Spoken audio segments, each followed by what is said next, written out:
जादुई भैंस। रौनकपुर नामक एक गांव था। वह प्राचीन काल का था। उस गांव में भोला नाम का एक गरीब आदमी रहता था। उस गांव में ज्यादातर सबके घर पक्के थे।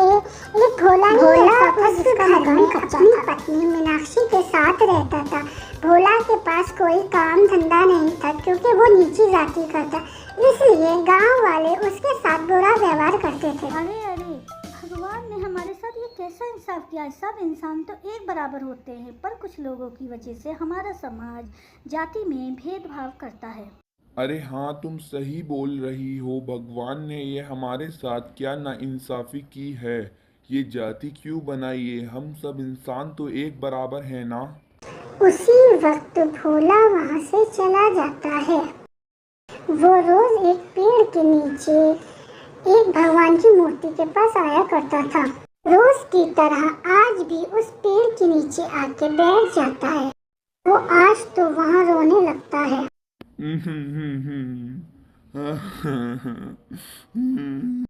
हे प्रभु, ये तेरा कैसा इंसाफ है? ऊंची और नीची जात में भेदभाव क्यों? इसी कारण कोई मुझे काम नहीं देता। सब इंसान तो एक ही होते हैं ना। तभी उसके पीछे एक चमत्कार होता है। कोई अचानक से बोलता है और वो कोई और नहीं भगवान बोलते हैं।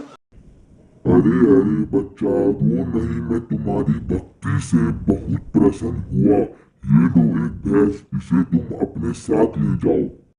उसे इस बात पर विश्वास नहीं होता। उसे लगता है कोई उसके साथ मजाक कर रहा है। तभी वो पीछे मुड़कर देखता है और देखता ही रह जाता है क्योंकि उसके पीछे एक भैंस खड़ी होती है और उसे इस बात पर यकीन हो जाता है। और फिर भोला उसे अपने साथ घर ले जाता है। भोला उसे अपने घर के पास लाके बांध देता है और जोर से चिल्लाता है, मीनाक्षी मीनाक्षी, अरे भाग्यवान, जल्दी बाहर आओ, देखो मैं क्या लाया हूँ। तभी मीनाक्षी बाहर भागती हुई आती है और बोलती है, अरे अरे, ये भैंस तुम कहाँ से ले आए? ये भैंस तुम्हें कहाँ से मिली और कहीं तुमने चोरी तो नहीं की? अरे अरे, तुम घबराओ मत, मैं तुम्हें सब बताता हूँ।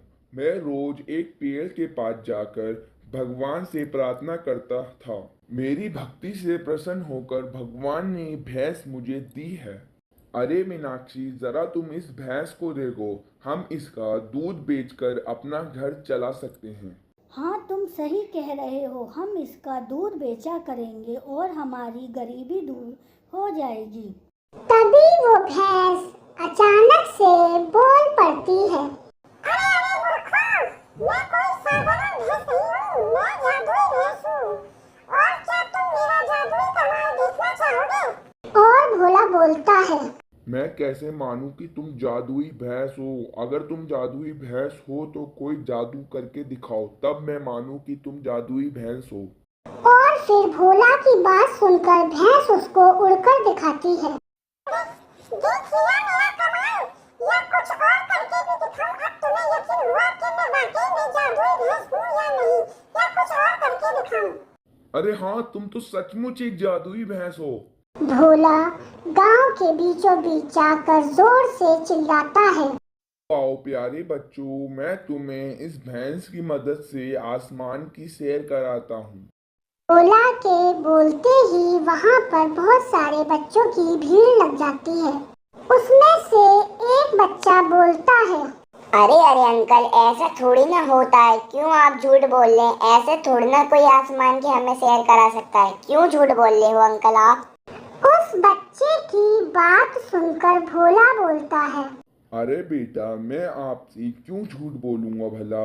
अगर आपको यकीन नहीं हो रहा तो मैं आपको अभी उड़ा कर दिखाता हूँ। और देखते ही देखते बच्चा आसमान की सैर करने लगता है।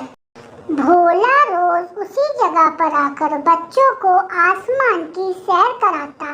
बच्चे भी उसका बेसब्री से इंतजार करते थे। भोला उन्हें आसमान की सैर कराता और वो इसके बदले बच्चों से पैसे लेता था। ऐसा करते करते भोला ने अपना नया और बड़ा घर ले लिया। रोज की तरह भोला की भैंस घर के बाहर सो रही थी और भोला घर के अंदर अपनी पत्नी मीनाक्षी के साथ सो रहा था।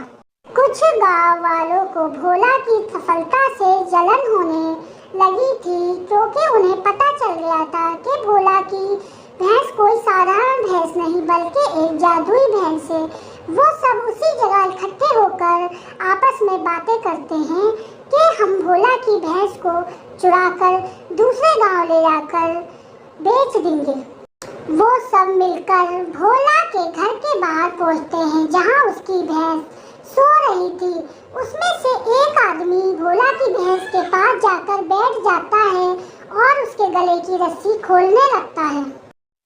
जैसे वो उस भैंस को हाथ लगाता है, भैंस उठकर खड़ी हो जाती है और आसमान में बिजली चमकने लगती है।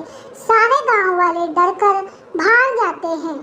वो आदमी वहीं डर के मारे बैठा रहता है, उसके पसीने छूटने लगते हैं और तभी अचानक से वो भैंस बोलने लगती है।